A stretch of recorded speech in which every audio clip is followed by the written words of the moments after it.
Hello friends, नवधारा study के YouTube channel में आपका स्वागत है। आज जो वीडियो मैं आपके लिए लेकर आई हूँ वो है भारत में यूरोपीय कंपनियों का आगमन। ठीक है, आज की वीडियो में हम लोग देखेंगे कि भारत में यूरोपीय कंपनियों का आगमन क्यों हुआ, वो यहाँ क्यों आई, कब आई, कैसे आई, इन सब के बारे में आज हम डिटेल से जानकारी लेंगे।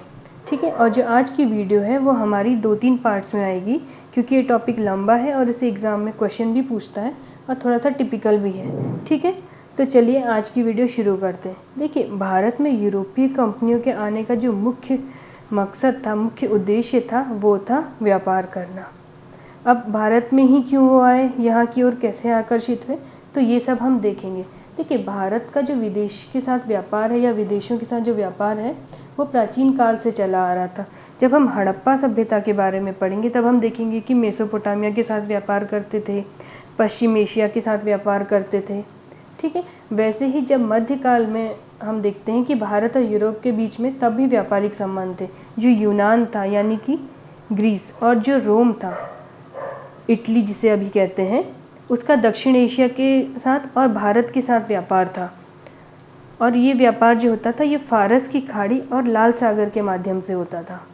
ठीक है, और उस समय जो एशिया का व्यापार था उस पर अरब वासियों का कंट्रोल था और भूमध्य सागरीय व्यापार पे इटली वासियों का कंट्रोल था। तो ये हिस्सा बटा हुआ था कि कौन व्यापार किसके साथ करेगा।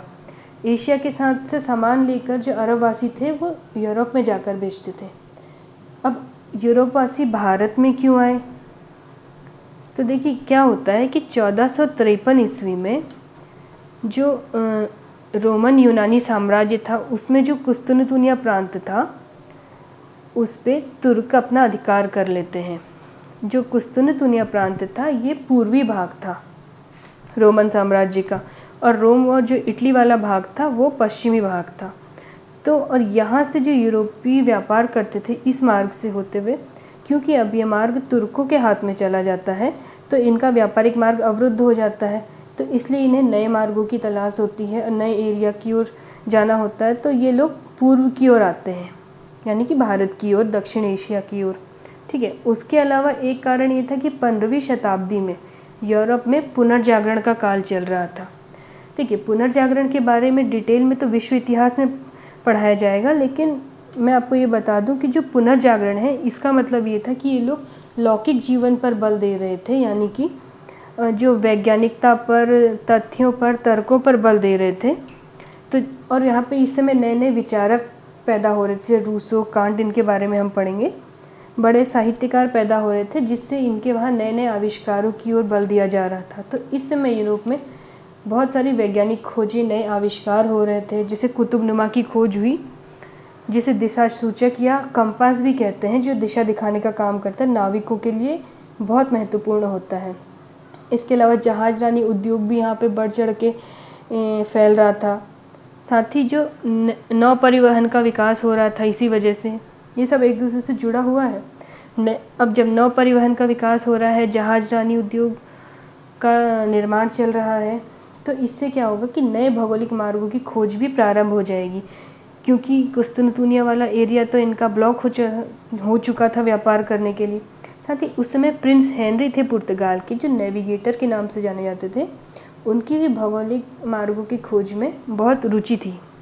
ठीक है, साथ में क्या होता है, जो स्पेन और पुर्तगाल था इन्हें यूरोपीय व्यापार से बहिष्कृत करके रखा हुआ था। उस समय एकाधिकार था इटली का, जिनेवा का, वेनिस का। तो पुर्तगाली और स्पेन वासी ये चाहते थे कि हम भी व्यापार करें, इसलिए ये लोग पूर्व की ओर व्यापार करने के लिए आगे आते हैं। ये सब तो हो रहा था यूरोप में। उस समय अगर भारत में देखें, भारत की कंडीशन में, तो भारत में उस समय कुछ प्रसिद्ध बंदरगाह थे, जैसे मालाबार तट पर कालीकट है, कोचीन है, गुजरात पे सूरत है, भड़ौच है, कैम्बे है। इन सब बंदरगाहों के माध्यम से 15वीं शताब्दी में व्यापार होता था भारत का। और उस समय भारत के जो व्यापारी वर्ग थे उसमें दो प्रमुख वर्गों के नाम आते हैं। एक थे चेट्टियार समुदाय और चूलिया मुसलमान।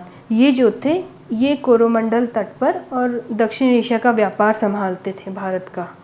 ठीक है, और इस समय भारत से जो चीज़ मुख्यतः निर्यात होती थी, एक तो सूती वस्त्र होते थे, मसाले, जड़ी बूटियाँ, रेशम आदि। और यूरोप में मसालों की बहुत मांग थी। इसलिए वो लोग भारत की ओर और इंडोनेशिया की ओर आए।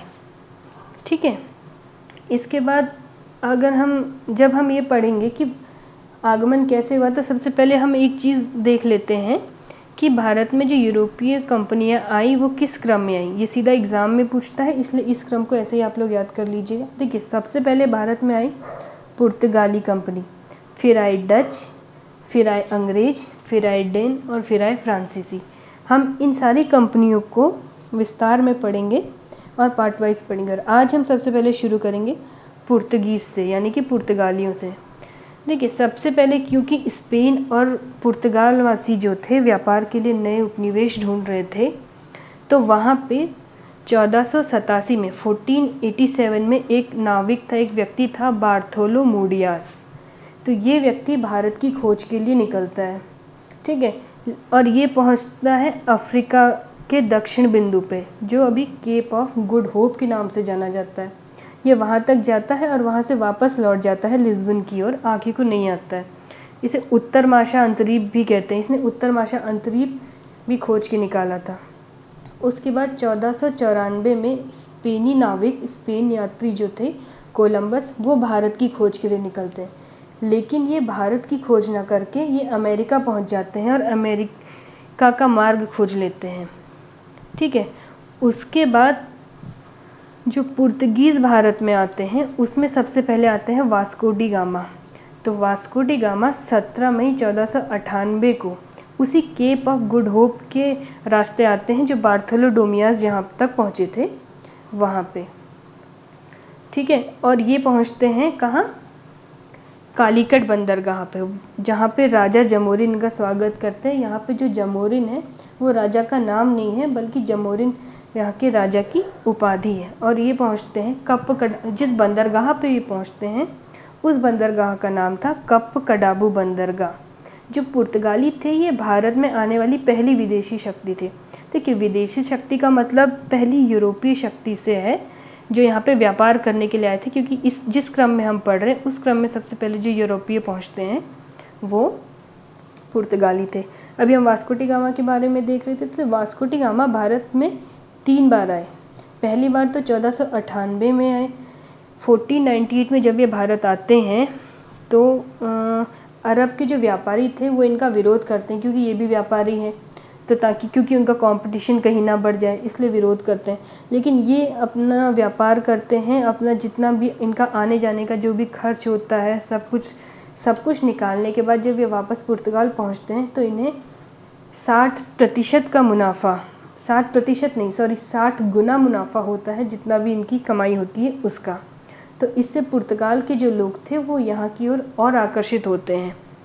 ठीक है, उसके बाद वास्को डी गामा फिर दोबारा 1502 में आते हैं और फिर 1524 में यही इनकी मृत्यु हो जाती है तीसरी बार, और ये कोचीन में इनकी समाधि बनाई गई है। वास्को डी गामा के बाद जो है 1500 ईस्वी में सन पेड्रो अल्वारेज कैब्राल के नेतृत्व में एक दूसरा पुर्तगाली अभियान यहाँ पे आता है कालीकट में। और जो पेड्रो अल्वारेज कैब्राल थे, इन्होंने अरब के जहाज को पकड़ के राजा जमोरिन को सौंप दिया था, तो जिससे राजा जमोरिन जो है वो इनसे खुश हो जाता है। ठीक है, उसके बाद 1503 ईस्वी में पहली फैक्ट्री जो है वो कोचीन में खोली जाती है पुर्तगालियों के द्वारा, और दूसरी फैक्ट्री 1505 में कन्नूर में खोली जाती है, और 1534 में एक फैक्ट्री खोली जाएगी चटगांव में। ठीक है, देखिए यहाँ पे पुर्तगालियों की फैक्ट्रियाँ खुलने लगी हैं। और इस समय अगर मध्यकालीन भारत के इतिहास में जब हम पढ़ते हैं तो अभी तक मुग़लों की एंट्री भी भारत में नहीं हुई है, क्योंकि मुग़लों का भारत में आगमन होगा 1526 के आसपास, जब बाबर की पानीपत की लड़ाई होती है। ठीक है, यहाँ पे मैं ये बात इसलिए बता रही हूँ ताकि आपका लिंक बना रहे कि इस समय बाकी भारत में भी क्या हो रहा था, या पुर्तगाली जो थे वो मुग़लों से भी पहले भारत में आ गए थे। ठीक है, अभी इसके अलावा इन्होंने फैक्ट्रियाँ तो बसाई, इसके अलावा कुछ अपने लिए कोठियाँ भी बनाई, जैसे कालीकट में बनाई, गोवा में बनाई, हुगली में बनाई, दमन में और दीव में, और भी कई जगह बनाई। ये मुख्य हैं, तो इन्हें आप याद कर लीजिएगा। ठीक है, अब हम ये देख लेते हैं कि पुर्तगाली वायसराय कौन कौन भारत में आए। वो इम्पोर्टेंट वायसराय हैं 2-3, उन्हें हम देख लेते हैं। क्योंकि पुर्तगाली व्यापार यहाँ से अच्छा होने लगा था और 1500 ईस्वी के करीब जो पुर्तगाल का राजा था उसका नाम था मैनुअल प्रथम। ठीक है, तो उसके बाद वो यहाँ पे वायसराय बना के भेजते हैं। पहला वायसराय जो है वो है फ्रांसिस्को डी अल्मीडा। ये सन 1505 से 1509 ईस्वी तक वायसराय रहते हैं। ये पहले पुर्तगाली गवर्नर हैं। ठीक है, इनको इसलिए भारत में भेजा जाता है, इनका मेन लक्ष्य ये होता है कि ये जो हिंद महासागर पे जो व्यापार होता है उस व्यापार पे अपना नियंत्रण स्थापित करें और इसके लिए दुर्गों का निर्माण करें। और यहाँ पे शांतिपूर्ण व्यापार करना इनका मेन मकसद था अल्मीडा का। ये ज़्यादा लड़ाई झगड़े में नहीं रहते हैं, तो इसलिए इनकी जो नीति थी उसे शांत जल की नीति कहा जाता है, ब्लू वाटर पॉलिसी। एग्ज़ाम में डायरेक्टली क्वेश्चन पूछता है कि ब्लू वाटर पॉलिसी किसकी थी, तो ब्लू वाटर पॉलिसी जो थी वो फ्रांसिस्को डी अल्मीडा की थी। ठीक है, सन 1509 में इनका संयुक्त मुस्लिम नौसैनिक बेड़े से सामना होता है, जो गुजरात, मिस्र और तुर्की इन सब की मिलीजुली नौसेना थी। और ये जो हैं अल्मीडा इस नौसेना को पराजित कर देते हैं। और इससे पहले 1508 में एक बार पहले भी इस नौसैनिक बेड़े से अल्मीडा का सामना होता है, जहाँ पे अल्मीडा हार जाते हैं और अल्मीडा का पुत्र जो है वो मारा जाता है। ठीक है, यहाँ तक हो गया। इसके बाद जो अगला गवर्नर है, इम्पोर्टेंट गवर्नर, उसका नाम है अल्फांसो डी अल्बुकर्क। ठीक है, ये 1509 से 1515 तक भारत में रहेंगे और 1515 में इनकी फिर मृत्यु हो जाती है। जो अल्फांसो डी अल्बुकर्क है ये फ्रांसीसी शक्ति का इन्हें वास्तविक संस्थापक माना जाता है, क्योंकि ये साम्राज्य को बढ़ाते हैं। 1510 में सबसे पहले ये गोवा को जीतते हैं, जो बीजापुर के जो आदिल शाही सुल्तान थे यूसुफ, उनसे। और उनको जीतने के बाद पुर्तगाली नौसेना का वर्चस्व जो है वो स्थापित हो जाता है। ठीक है, ये अपना मुख्यालय अल्बुकर्क जो है अपना मुख्यालय बनाते हैं कोचीन में। 1511 में मलक्का को और 1515 पे ये हरमुज में अधिकार कर लेंगे। जो हरमुज बंदरगाह है ये फारस की खाड़ी पर है। ठीक है, इसके अलावा जो अल्बुकर्क है उन्होंने सती प्रथा पर अपने क्षेत्र में रोक लगाई थी। और इसके साथ इन्होंने एक काम और किया था, इन्हें पुर्तगाली व्यापार को आगे बढ़ाने के लिए यहाँ पे अपने नागरिकों को स्थायी रूप से बसाना था। तो इसलिए ये जो पुर्तगाली पुरुष थे उन्हें प्रोत्साहित करते थे कि वो भारतीय स्त्रियों से विवाह करें और यहाँ पे अपनी आबादी को स्थायी रूप से बसाएं।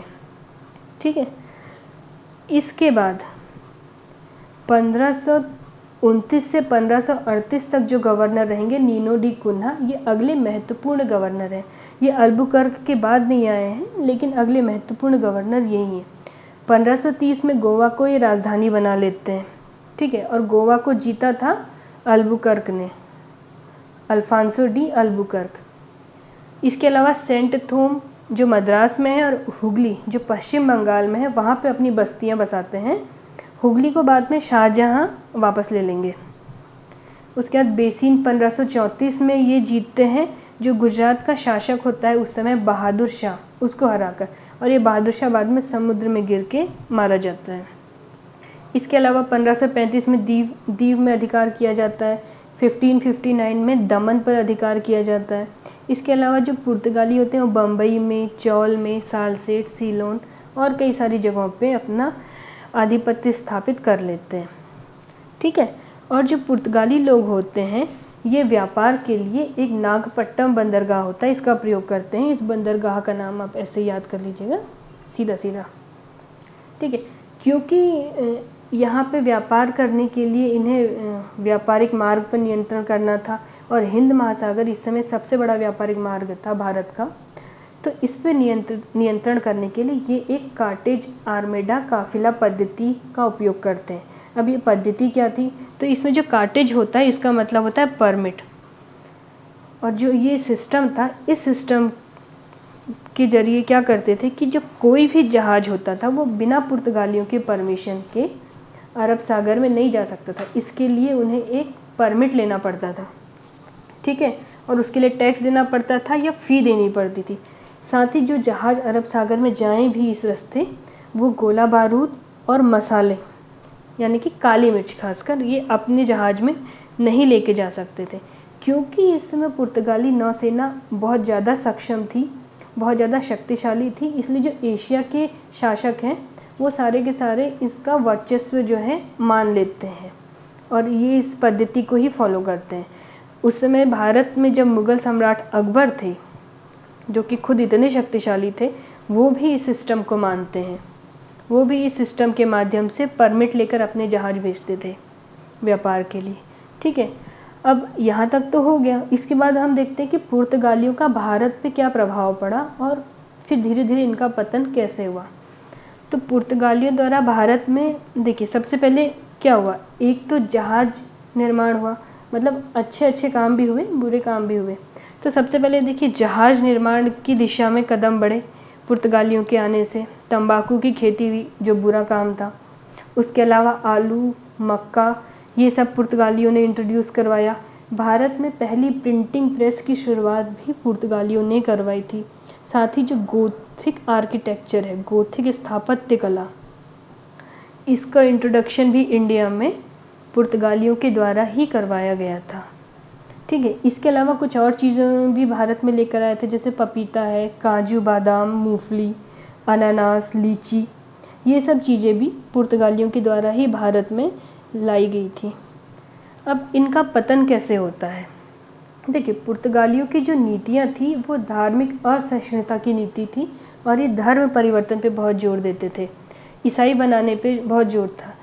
तो जब 1542 से 1545 ईस्वी में अल्फांसो डिसूजा जो पुर्तगाली गवर्नर था, उसके समय में फ्रांसिस्को ज़ेवियर नाम के पहले पादरी भारत आए थे पुर्तगालियों के समय में। ठीक है, इसके अलावा पुर्तगालियों ने जापान के साथ व्यापार शुरू किया भारत का। अब देखिए धीरे धीरे क्या होगा कि इनकी शक्ति का पतन होता जाएगा। कैसे, देखिए 1641 में डचों ने इनसे मलक्का छीन लिया। उसके बाद 1658 में डचों ने श्रीलंका को भी जीत लिया। वैसे ही जब इनकी अंग्रेज़ों से लड़ाई हुई तो 1628 में अंग्रेज़ों ने हरमुज पर कब्जा कर लिया। इसके अलावा एक स्वाली नाम का स्थान था, वहाँ पे भी अंग्रेज़ों ने इन्हें हराया था। तो क्या होता है कि जो पुर्तगाली थे, एक तो इनकी नीति लूटपाट की थी, चोरी डकैती वाली, ऊपर से जो डच की शक्तियाँ थी और अंग्रेज़ों की शक्तियाँ थी, अंग्रेज़ों की जो नौसैनिक शक्ति थी वो पुर्तगाल से ज़्यादा मजबूत होती है, तो उसके सामने ये टिक नहीं पाते हैं। और साथ में इनका नेतृत्व भी अयोग्य था, यानी कि जो Albuquerque, Almeida, Nuno da Cunha, ये इम्पॉर्टेंट गवर्नर थे। उसके बाद के जो गवर्नर जनरल या वायसराय जो आए, वो ज़्यादा अच्छे नेतृत्व वाले नहीं थे। ठीक है, तो इससे भी पुर्तगाल के व्यापार का पतन हुआ। ये लोग चोरी चोरी चुपके चुपके खुद से भी व्यापार करते थे, जिससे इनको खुद को हानि होती थी। ठीक है, इसके अलावा कुछ और उपनिवेशों की जब खोज होने लगी, जैसे जब ब्राज़ील की खोज हुई, तो इन लोगों का ध्यान उस ओर जाने लगा। उससे भी पुर्तगाली साम्राज्य का भारत में पतन होने लगा। ठीक है, हालांकि पुर्तगाली जो थे वो भारत से फाइनली 1961 में गए थे, जब गोवा, दमन और द्वीप में इन्होंने 1961 तक शासन किया था, जबकि 1947 में हमारा देश आज़ाद हो जाएगा। उसके बाद भी ये इतने साल तक भारत में रहते हैं। तो यहाँ पे एक प्रश्न बनता है कि भारत में आने वाले सबसे पहले यूरोपीय कंपनी कौन सी थी, तो वो पुर्तगाली थे। और भारत से जाने वाली जो सबसे लास्ट में कौन सी यूरोपियन कंपनी गई, तो वो भी पुर्तगाली थे। हालांकि बाद में इनका साम्राज्य एकदम ख़त्म होकर थोड़ा सा ही सिमट गया था, लेकिन ये सबसे लास्ट में भी गए थे। और इनका जो पुर्तगाली साम्राज्य था या इनकी जो कंपनी थी, उसका नाम दिया गया था एस्तादो द इंडिया। ठीक है, तो ये थी हमारी आज की वीडियो, जिसमें हमने पुर्तगाली कंपनी के बारे में डिटेल से पढ़ा। आने वाली वीडियो में हम लोग डच के बारे में, फिर अंग्रेज़ों के बारे में, उसके बाद डेनिश और फिर फ्रांसीसियों के बारे में पढ़ेंगे। और ऐसे ही करके हम टॉपिक वाइज आगे को बढ़ते रहेंगे। तो वीडियो को ध्यान से देखिएगा, इसमें जो भी फैक्ट्स दिए हुए हैं उन्हें आप ऐसे ही उतार लीजिएगा और अच्छे से याद कर लीजिएगा। वीडियो नहीं समझ में आए तो एक बार फिर से देखिएगा, बहुत इजी वीडियो है। ठीक है, और जिन लोगों ने हमारी पुरानी वीडियोस नहीं देखी हैं वो वीडियोस भी ज़रूर देख लेना। 1857 की क्रांति का टॉपिक मैंने पूरा अच्छे से कवर करवा दिया है। ठीक है, तो हमारे साथ बने रहिएगा, पढ़ते रहिएगा और हमारे इस चैनल में जो लोग भी नए हैं उसे सब्सक्राइब कर लीजिए और लाइक कीजिए, हमारी वीडियो को शेयर कीजिए। ठीक है, बने रहिए हमारे साथ। बहुत बहुत धन्यवाद आप लोगों का। Thank you.